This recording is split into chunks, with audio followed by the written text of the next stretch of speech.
Bom, pessoal, boa noite. Eu sou André Calimã, sou quadrinista, ilustrador e hoje eu estou apresentando essa palestra que se chama A História Contada pelas Histórias em Quadrinhos. E a ideia dessa palestra é falar um pouco deste projeto que se chama As Andanças por Terra e Mar do Cavaleiro da Ilha de Veracruz, talvez o título mais longo da história das histórias em quadrinhos. A gente já começou marcando histórias em quadrinhos. E esse projeto, essa HQ, ela traz justamente isso. Através de uma ficção, eu conto um pedacinho da história do Brasil, principalmente, porque a história se passa em 1498, ela começa em 1498, na Europa, né, em Portugal. Depois o personagem, que é o Agostinho, inclusive eu vou até pôr ele aqui, ó. Ele, que é um garoto de 16 anos ali naquela época, ele atravessa alguns países da Europa até por ali, pela sorte do destino ali, até ingressar numa das embarcações que chegam ao Brasil, né? E como eu fiz essa HQ seguindo essa lógica, então uma ficção que ambientada num período histórico específico, ajuda a contar, ajuda a compreender aquele contexto histórico, eu pensei em fazer essa palestra trazendo também outras obras em quadrinhos que fazem a mesma coisa, provando o quão eficaz pode ser a linguagem dos quadrinhos nessa missão de difundir a história, né? Eu vou começar então por essa HQ, né, pela minha HQ, e depois eu vou falar um pouco de diversas outras e depois voltar para ela para amarrar tudo, tá? Primeira coisa, o formato que eu escolhi fazer é um formato um pouco diferenciado. Vejam, eu comecei a produzir ela em 2020, mas o estilo lembra muito quadrinhos lá de 100 anos antes, né? Da década de 20, 30, 40 principalmente, onde falta o que aqui? Balões, né? Onomatopeias, variação de tamanho de quadros, né? Tudo isso não tem aqui. Então eu optei por fazer uma história em quadrinhos onde os quadros são simétricos, sempre na mesma posição, e ao invés do balão, um texto descritivo. Porém, esse texto descritivo, ele precisa seguir uma regra básica das histórias em quadrinhos, que a gente sempre fala isso nas oficinas, principalmente para o pessoal que está começando, aquela informação que está no texto não está na imagem, aquilo que está na imagem não está no texto, é assim. E isso faz com que a dinâmica entre esse texto narrado e a imagem sempre seja interessante. E dá até para brincar com isso, colocando, por exemplo, ironias, como eu vou mostrar alguns exemplos aqui agora, ou até informações secundárias na imagem, mas que o leitor acaba absorvendo também, né? Então eu vou mostrar alguns exemplos disso. Mas antes disso, falando um pouco da técnica que eu usei aquarela sobre papel, que também é uma técnica que o pessoal usava nos quadrinhos antigamente e agora está usando de novo. Na verdade, ali pela década de 80, 90, o pessoal já começou a usar bastante de novo aquarela nos quadrinhos. Hoje em dia até é uma técnica bastante usada, pensando assim em quadrinhos mais autorais, quadrinhos europeus, que tem essa pegada um pouco mais de autor mesmo, né? Diferente dos quadrinhos americanos, super-herói e tal. Então é uma técnica até bem comum nas histórias em quadrinhos hoje em dia. Mas no meu caso, ela ajuda a também ambientar um pouco, dar um pouco essa cara do antigo. E outro artifício que eu usei foi o tipo de papel. Porém, vocês estão vendo esse papel aqui, esse papel meio amarelado, uma textura. Eu não desenhei nesse papel, eu inseri depois digitalmente. Então a aquarela é feita num papel também rugoso, assim, na verdade é até um pouco parecido. mas na hora que a gente escaneia e vai tratar a imagem, acaba perdendo um pouco, né? Então, nessa transição do analógico para o digital, acaba perdendo um pouco. Então, eu decidi usar um modelo de papel pronto, digital, para emular um pouco esse tipo de papel antigo e esse suporte que a gente usa na aquarela, que é esse papel mais rugoso e tudo mais. Mas aí quando você colocou esse papel digital, vamos dizer, depois que você já tinha escaneado as imagens que você fez, as aquarelas físicas, né? Ele escaneou. Aí ele não escureceu as tuas imagens que estavam em aquarela? Ela muda um pouco a cor, mas como os recursos digitais são bem diversos, bem avançados, a gente consegue mexer em tudo isso, né? Então, por exemplo, eu posso mudar o meu tom de azul, eu posso mudar o meu tom de verde, eu posso manipular isso. Você conseguiu fazer a volta para ela ficar como a cor física. Isso, exato, esse é o ponto. No fim das contas, a gente faz todo um trabalho no digital, na ferramenta digital, para fazer com que o resultado final fique parecido com o original. Essa é bem essa brincadeira mesmo. E foi o que aconteceu aqui, mas eu acho até que deu um aspecto a mais, né? A gente vê até, agora olhando aqui no zoom, né? A gente vê que o papel tem até algumas imperfeições que eu decidi manter, né? Para também dar a sensação de que ao leitor de que você está lendo algo antigo, algo daquela época, né? Apesar de ter sido feito em 2020. Então tem essa brincadeira. Também a cera aqui feita com cinetezinho, né? Apesar de eu ter feito uma micromarca só para marcar o número de página, mas também lembra, né? Aqueles cinetes da Idade Média e tal. Até aparece na história depois em algum momento. Então, como eu falei, a história começa num vilarejo português em 1498. E só para chamar a atenção para essa dinâmica entre texto e imagem, por exemplo, nesse primeiro quadro, a gente não tem muita surpresa. Ó. Então, eu desenho uma paisagem e ali no texto eu coloco num pequeno vilarejo medieval português, em meio a incontáveis oliveiras, a vida é pacata, trabalho no campo, árduo e repetitivo. Então, é como se fosse um livro ilustrado quase, né? Mas quando a gente vai descendo aqui, ó, por exemplo, ó, aqui já no segundo quadro eu já tenho mais informação no texto, ó. Mas ainda assim a gente tem essa dinâmica um pouco de texto e uma ilustração para o texto, né? Mas quando eu vou descendo aqui, aqui eu já tenho uma fala, ó. Então em vez do balão, uso o recurso do travessão, igual num texto em prosa corrido, né? Então o personagem já começa a falar. E eu comecei a achar interessante esse formato porque ele funciona. A gente consegue, mesmo sem ter o balão, a gente consegue ainda ver o personagem falando, ouvir o personagem falando, né?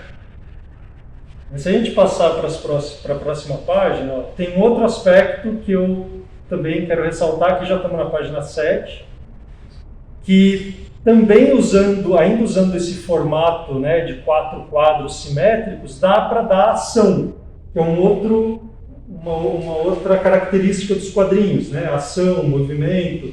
E dá para fazer isso com quadros mais simétricos também e só com o texto. Então o texto vai narrando ali a ação e a gente consegue fazer perspectivas e diagonais e tudo mais, e fazer uma continuidade ali que faça com que a história seja dinâmica. Outro aspecto aqui legal de trabalhar com texto e imagem é poder caprichar na pesquisa visual. Então, por exemplo, esse castelo ele existe, né, o Convento de Cristo lá de Tomar, em Portugal, e eu me referenciei bem com ele, porque eu fui lá, então também pude tirar muita foto e tal, pude entrar e ver, que era a ordem lá dos Cavaleiros de Cristo da época que foram os soldados que se tornaram os navegadores, né, que chegaram no Brasil depois. Isso, eles tinham os templários, aí eles se tornaram a Ordem de Cristo, e depois essa Ordem de Cristo se tornaram os navegadores, e enfim, começaram a conquistar o mundo lá naquela época, né? Então, eu não preciso descrever o castelo no texto, porque eu tenho esse recurso da imagem. Inclusive, como é uma história em quadrinhos, eu tenho vários quadros para fazer isso, então eu faço a rampa do jeito que é a rampa, eu faço as torres do jeito que é a torre. Então, mais uma vez, essa interação sendo valiosa, né, para o leitor ali. Então, já existe uma imersão nesse mundo de época, né, nesse mundo medieval, que não precisa estar escrito, que é só na imagem.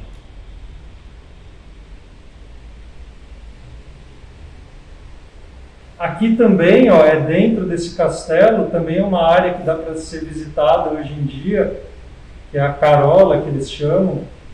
E esse já é um personagem histórico, o rei Dom Manuel I, que eu me referenciei em gravuras da época, né, que tem, não tinha foto, mas tem essas gravuras que deu para desenhar bem acuradamente ali o rosto do rei, né? E o rei fala aqui na minha história, né? Eu coloco frases que o rei diz, e isso é ficção, porém, o que ele diz tem a ver com aquilo que aconteceu e aquilo que ele fez, né? Então existe uma pesquisa histórica para poder criar essa ficção. Aqui a gente já chega num caso que eu decidi destacar, onde a gente vê como que esse jogo aí entre texto e imagem, ele pode carregar ironia e até um pouco de humor. Por exemplo, aqui já são muitas páginas para frente na história, já acho que é o capítulo 5, acho que é, e onde o Agostinho está atravessando uma região da França e ele topa com os peregrinos que estão indo para Santiago de Compostela, e ele dá um pedaço de pão para um dos peregrinos e recebe em troca alguns do escargot, que eles chamam hoje, né? Que é o caracol lá, o caramujo, né? Que é uma comida da época medieval. Na verdade, eles comiam porque não tinham o que comer, né? Por isso que comiam. Hoje é iguaria, mas na época era só o que tinha, então eles comiam. E aí eu coloco então uma expressão no rosto do personagem, ele segurando, olhando para o escargot, mas isso não chega a explicar, isso não chega a causar, né, humor ou ironia, né? Ele está apenas olhando para aquilo, mas o texto vem e complementa, né? Então, lembrando-se, e o texto ele tem um pouco de pompa, assim, apesar de ser linguagem coloquial, mas ele tem um pouquinho de, né, fica usando próclises e ênclises, assim, o tempo inteiro. Então, lembrando-se dos costumes templários, Agostinho dá aos peregrinos um pouco do pão que carrega. Em troca, recebe outro alimento, o qual chamam de escargot, e que Agostinho guarda para um eventual momento de fome extrema. Então ali já tem, né, um pouquinho de ironia ali, sutil, assim, mas que dá para fazer nessa interação com texto e desenho. Aqui já é um momento assim, um pouco mais emotivo, mas onde também a interação de texto e desenho é interessante. Ó. Então ele precisa vender o cavalo para pegar o barquinho. Então lá, surpreende-se consigo mesmo com o quão difícil é fazer essa última troca. Então eu poderia colocar no texto, ele ficou muito triste porque está tendo que fazer essa troca do cavalo com o barco, mas não, né? Dá para seguir um pouco essa sutileza para fazer essa interação, né? Então a emoção está mais na imagem e o texto meio que vira uma guia para a trama.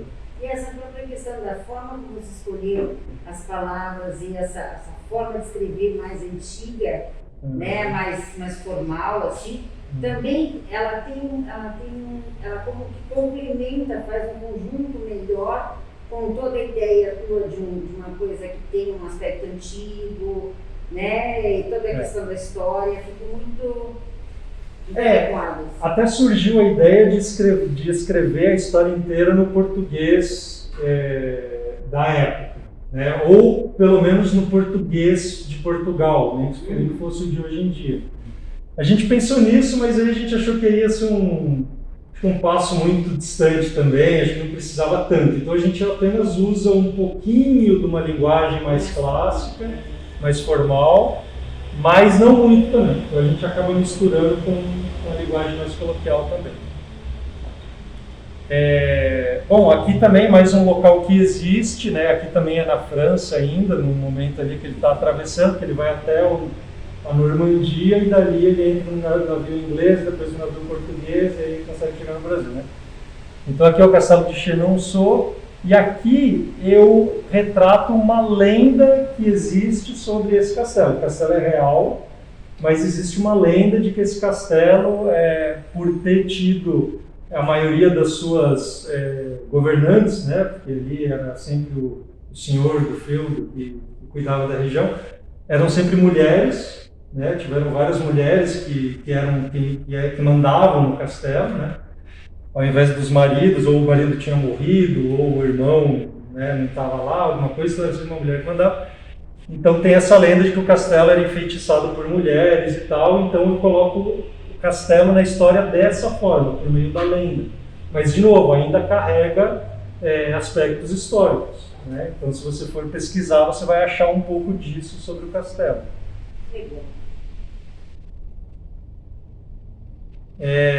Aqui eu coloquei esse quadro de novo para mostrar um pouco de ação, né? Como a ação pode estar presente nesse formato.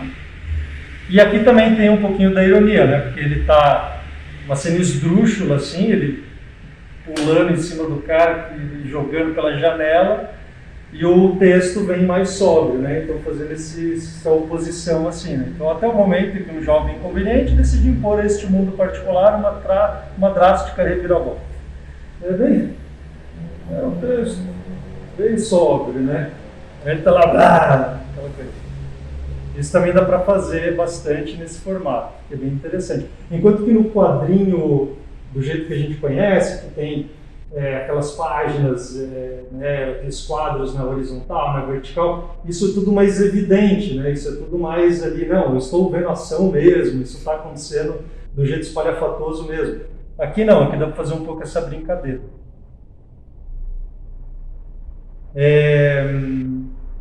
Aqui é mais uma vez um castelo real também, Mont Saint-Michel, que daí eu também trabalho um pouco da lenda, que tinha essa, porque o castelo é uma espécie de banco de areia, então tem, aí eu brinco com a lenda de que, e eles falam disso lá, que era um milagre divino, quando as águas baixavam, para as pessoas atravessarem para o castelo para poder rezar, porque lá tinha uma catedral. Enfim. E também tem um diálogo aqui que eu acho interessante, esse quadro, onde tem o diálogo entre os dois, onde a expressão também ela conta uma parte da compreensão do diálogo e o texto outra parte, né?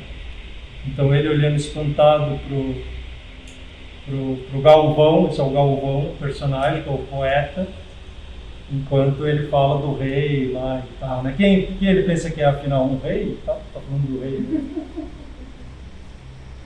O que mais que eu tenho aqui? Esse aqui também é um exemplo legal. Aqui ele já está dentro de um navio e, lógico, né, tendo enjoo de mar, pela primeira vez no navio.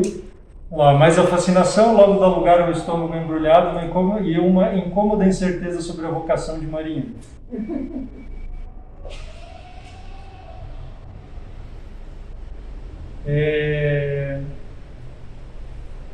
Aqui é mais uma cena mais de batalha, mostrando também essa preocupação de desenhar os navios com bastante referência histórica, né? Os canhões, da forma que era e tudo mais. Aqui tem mais uma ironiazinha, mas chega, já é muito ironia.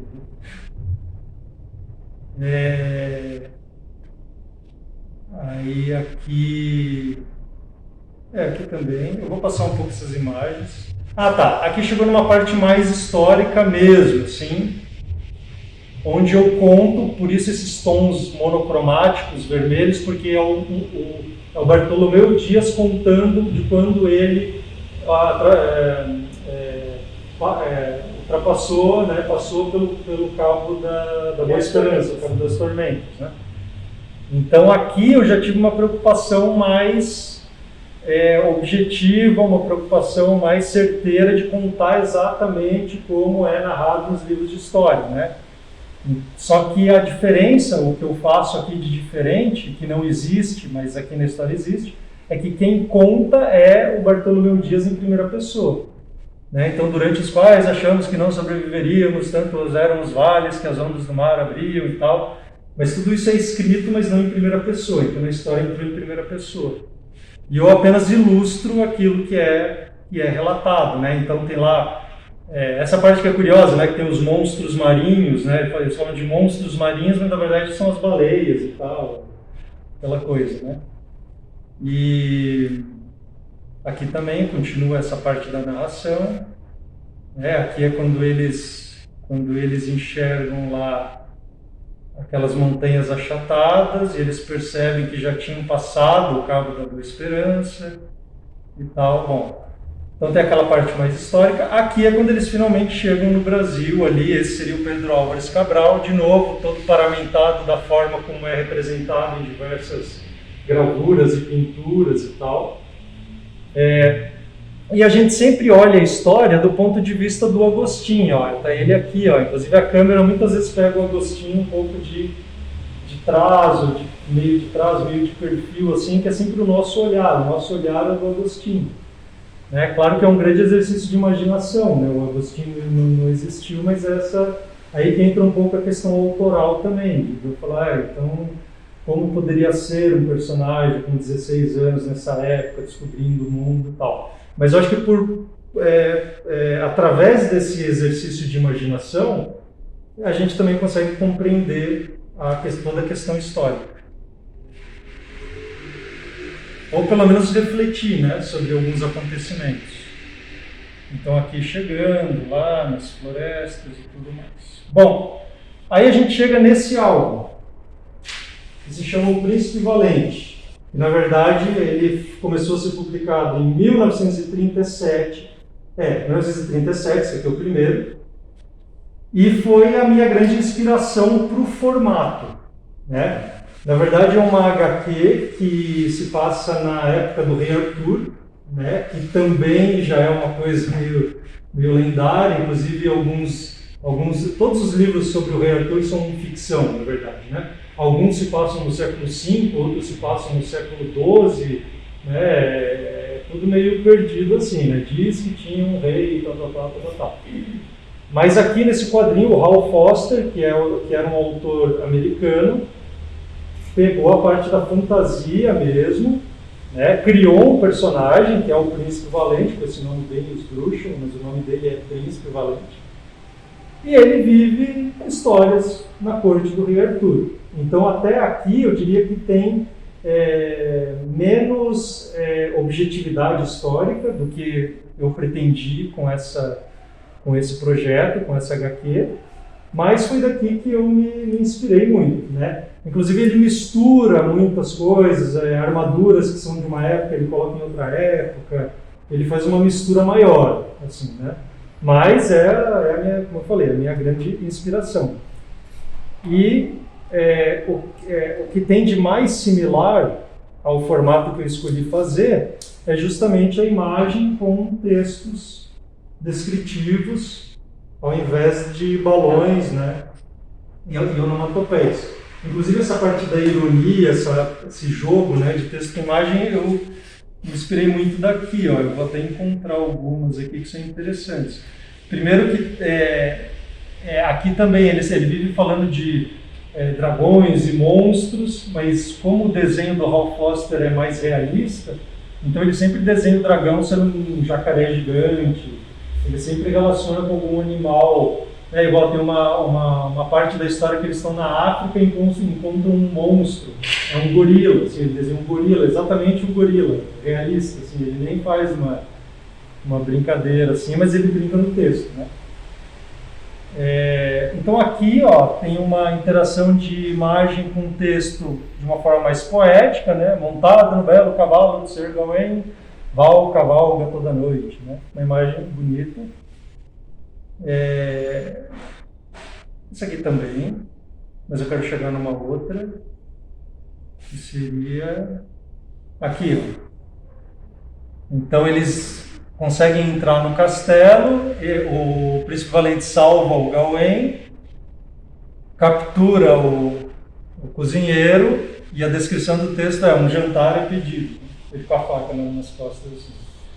Então essa foi bem daí que eu vi o quanto era interessante esse tipo de formato, né? De trabalhar bem as frases e fazê-las brincarem com as imagens, né? Claro, sem falar, igual eu falei de como eu usei a ação na minha história, aqui o Hal Foster usa de uma forma incrível, né? Então aqui é uma página inteira de uma luta, né? Você não precisa nem ler o texto e tem uma sequência, né? Uma dinâmica da linguagem sequencial muito interessante. As vestimentas, né? A ambientação da época, também ele, apesar dele misturar muito, mas ele também se documenta muito, ele tenta representar de uma forma bem acurada ali as vestimentas de época, né? Navios e tudo mais. Aqui também tem um outro quadro, que daí esse é o Príncipe Valente, que ele conseguiu derrubar um guerreiro lá. E Val conduz seu adversário a um estado mental mais pacífico. Mas aí tem uma outra HQ que eu quero falar para vocês, que é A Guerra dos Farrapos, essa desenhada pelo Flávio Colim, que era um quadrinista carioca, mas que morou muito em Curitiba, muito tempo em Curitiba, e o Tabajara Rosa é um escritor. Eles fizeram A Guerra dos Farrapos em quadrinhos. Nesse caso aqui, eu até trouxe esse exemplo, eles mais se preocupam em contar a história mesmo, né? Eles falam, não, vamos usar a linguagem do quadrinho para contar a história aí, da melhor forma, fazer meio que um resumão. É maravilhoso, né? O Flávio Colim é reconhecidamente um grande mestre aí dos quadrinhos, mas o quadrinho acaba que vira um resumão histórico. É legal também, é bem educativo, né? Talvez falte um pouco ser um pouco mais atrativo no sentido de ficção, né? Para daí da ficção conseguir levar para a história real, né? Mas é um belo resumo da Guerra dos Farrapos, né? E feito de uma forma também dinâmica, ele até tem esse artifício de descolar a cabeça dos personagens, que também faz com que a leitura seja mais agradável. E ele representa os personagens históricos, por exemplo aqui, né? O Coronel Bento Gonçalves, ele voltou, aí está lá o Bento Gonçalves, né? Com as vestimentas que ele usava, então isso já cria uma aproximação com o leitor. O Bento Gonçalves é um cara bonitão e legal, o que de novo faz com que a gente comece a se interessar pelo personagem, para depois descobrir todas as complexidades que o personagem tem, mas o quadrinho tem esse poder de dar um carisma, né, para o personagem histórico. Né? Eu, no meu caso lá, criei um personagem de ficção, né? O Príncipe Valente não é um personagem de ficção. Aqui já tem um personagem histórico que ganha um carisma através da sua representação dentro de uma história em quadrinhos. E a partir daí, e os outros personagens também são apresentados, né? E a partir daí a gente tem todo o contexto da guerra e tudo mais contado de um jeito bem fiel.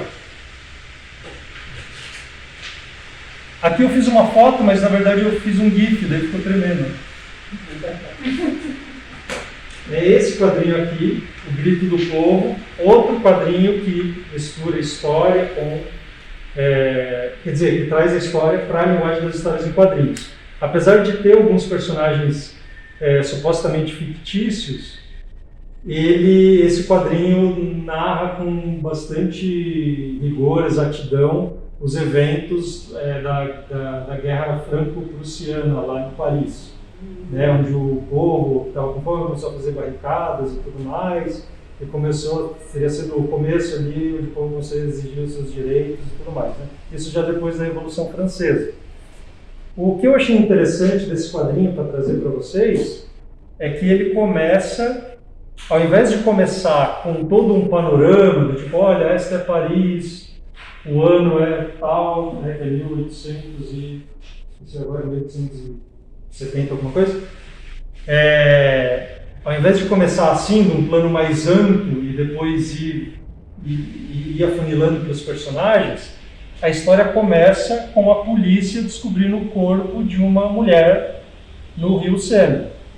Então eles não sabem quem é essa mulher, eles pegam a mulher, trazem, ela está nua, ela tem um corte no peito e tudo mais, e mostra como essa investigação ali, ela é desatenta, né? Ela é do tipo, é um marido ciumento, crime passional, quando na verdade ela é parte de um grupo de pessoas que estavam sendo assassinadas na época. Então veja como o autor vai mostrando o contexto da época através de um pequeno detalhe, né? Através de um assassinato ali, ele vai abrindo depois a história e mostrando todo o contexto, todos os personagens, né? Até chegar assim nas cenas de batalha e tudo mais. E é interessante que o traço do Tardi, apesar de ser bem simplificado, bem cartunesco, é um traço que também dá para ver que ele se documentou muito para desenhar o tipo de espingarda, para desenhar o tipo de farda, né? Apesar de ser bem simplificado, o tipo de sabre e tudo mais. Aí chegamos neste quadrinho também, que tem aqui na Gibiteca. Todos esses tem na Gibiteca, tá? O Cris Valente tem também aqui, esse eu trouxe o meu, mas tem também. Esse, o Guarani, saiu recentemente e conta um pedacinho da Guerra no Paraguai, só um pedacinho, e esse pedacinho é contado através de um personagem fictício. Fictício, né, Pacheco? Você leu também? É fictício. É um fotógrafo que chega da França, se não me engano, e ele ganha dinheiro fotografando mulheres nuas. E ele quer muito fotografar as índias paraguaias. Então, só que ele chega lá, ainda está acontecendo ou está terminando a Guerra do Paraguai. Então ele chega lá para fotografar as índias, mas ele acaba sendo... enfim, esse cara aqui, né? Ele acaba vendo todos os horrores da guerra e não consegue se furtar a fotografar a guerra e tudo aquilo que está acontecendo. Né? Então a gente vê também nesse quadrinho, que é interessante, a transformação do personagem. Então a gente meio que vira o personagem, né? Imagine se você fosse lá com esse objetivo igual ao dele, mas você se depara com aquelas cenas de guerra lá. Então esse seria o trabalho dele. Mas o que ele vê é isso aqui. Outro exemplo, esse é do André Toral, é um brasileiro também. Esse aqui não é brasileiro, tá? Esse aqui é uma dupla de argentinos. O Diego Agrimbal e o Gabriel Forte. Eles são quadrinistas de hoje em dia. E onde é que a gente consegue, por exemplo, comprar essa? Boa pergunta. Eu acho que... Você acha na Apple? Foi publicado recentemente. Ele foi lançado em 2015.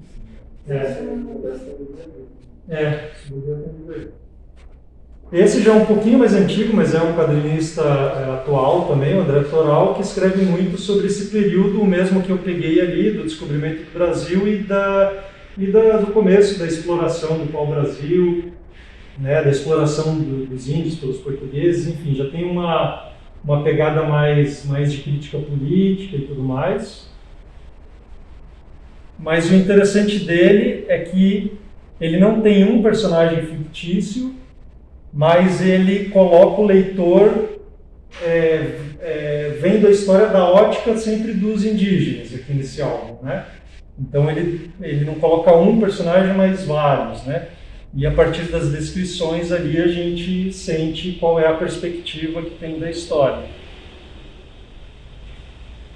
Então os índios falam muito no quadrinho dele. Isso é interessante, assim, muitas vezes a gente pega história em quadrinhos que tem o índio, mas o índio nunca fala, o índio nunca diz nada. E aqui o índio fala bastante, inclusive algumas coisas que a gente não está acostumado dos índios falarem, né? Então eu acho que é um quadrinho que, além de resgatar um período histórico, ele também faz uma reflexão sobre, olha, o que essas pessoas falavam, então, qual a opinião que os índios tinham sobre esses assuntos, né? Eles discutiam com os portugueses, no caso, né? Era só os portugueses que falavam, então vocês vejam, né? A partir de uma história em quadrinhos é possível fazer toda essa reflexão. E aqui, para contrastar com esse quadrinho dos brasileiros, a gente tem um quadrinho até eu não conhecia, para falar a minha verdade, apesar de eu já tinha ouvido falar do José Rui, que é um quadrinista português, e ele fez um quadrinho que, de certa forma, até se aproxima do que eu fiz lá, porque ele tem um herói português, navegador, fictício, só que não chega no Brasil, no caso é a exploração portuguesa da África. Só que aqui é do ponto de vista bem português mesmo, assim, até, né, exaltando os feitos dos portugueses, né, um quadrinho um pouco mais antigo que resgata aqueles quadrinhos mais de aventura, mais clássicos, assim. Apesar de que eu acho que eu faço um pouco isso no meu quadrinho, mas eu sinto que o meu personagem é um pouco mais independente dessas questões, assim, mais de enobrecer ou não os personagens portugueses. Na verdade, eu foco mais no crescimento pessoal do meu personagem, né? Mas aqui ele tem mais ainda esse objetivo dos quadrinhos de mostrar o herói, de dizer, olha, esse cara é o herói, ele é incrível, ele é maravilhoso. Mas é um quadrinho muito bom. Outro que eu também achei, no qual eu também achei algumas similaridades, esses eu acho que vocês ainda não encontram, mas em breve vão encontrar. Ele já foi publicado na Europa uns 2, 3 anos atrás, é feito por uma dupla de espanhóis, e eles narram, esse tem grandes similaridades com o meu projeto lá, porque narra a trajetória de um personagem fictício, que é esse aqui, que trabalha lá em navios espanhóis que chegam no Peru e em outros países aqui das Américas lá, mas num período um pouco posterior, ali em 1600, 1700. Né? E esse aqui eu trouxe, na verdade, porque é muito bonito.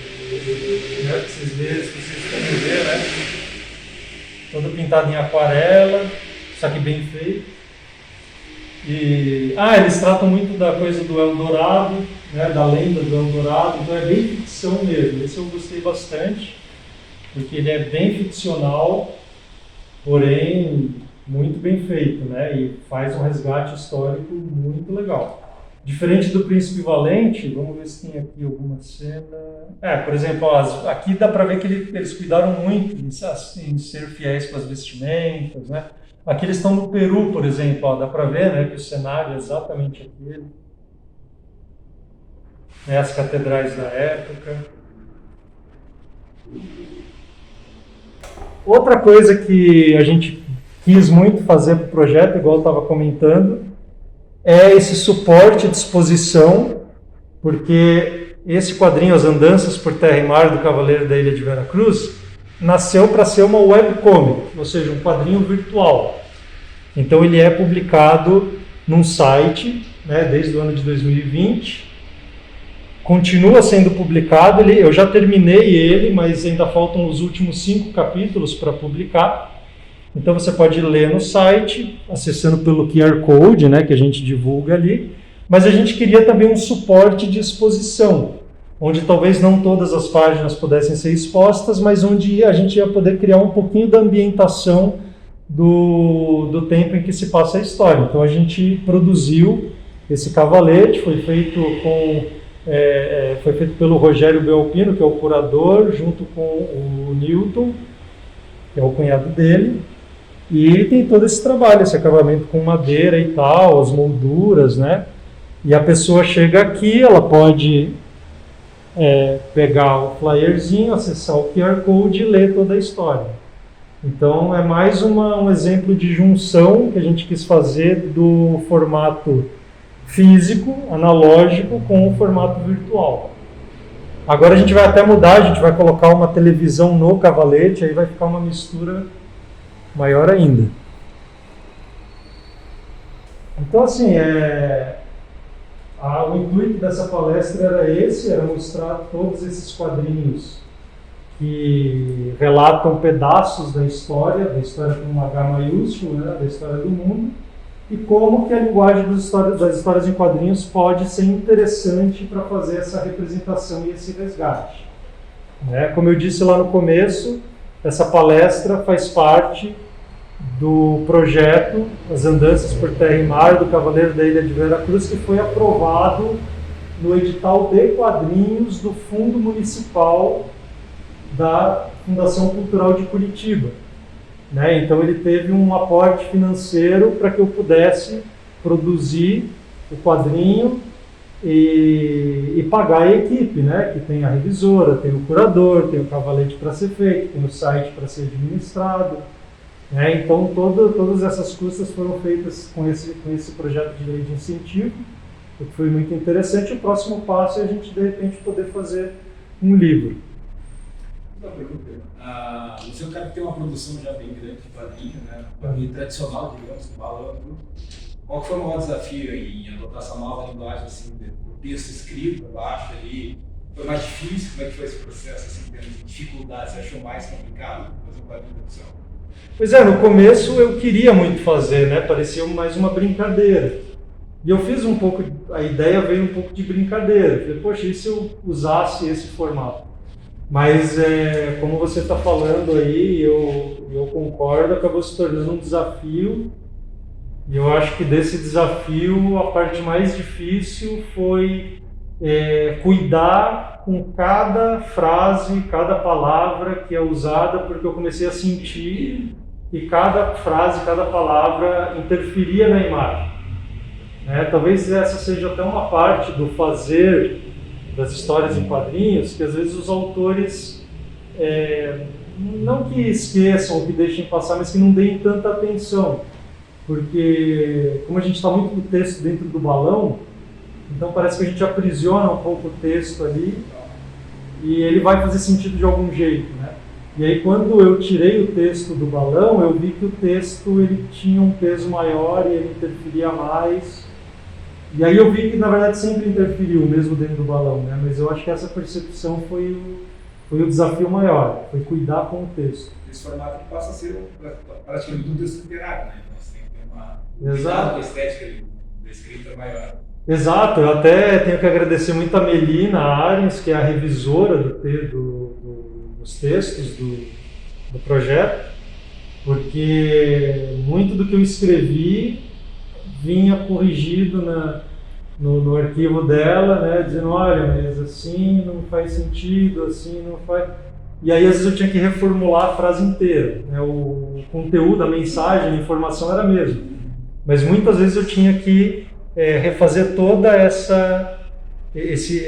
essas 5 linhas, né, se vocês verem, o máximo de linhas em junto a cada imagem são 5 linhas. Então eu tinha 5 linhas para descrever aquela imagem no máximo. Podia ser 1, mas no máximo 5.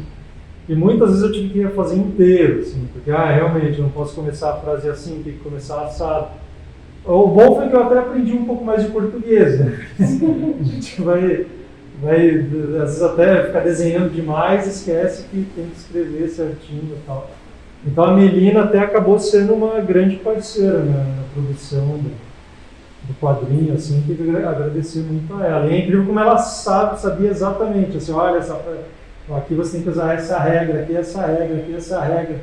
Eu falei, poxa, voltar para as aulas de português. Né?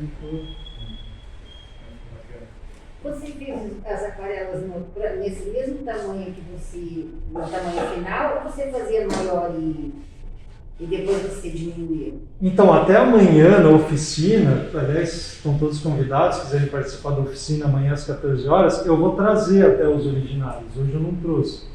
E o fato é que eu desenhei cada imagem dessa em um papel só, assim, um 20 por 20. Cada imagem dessa é um 20 por 20, né?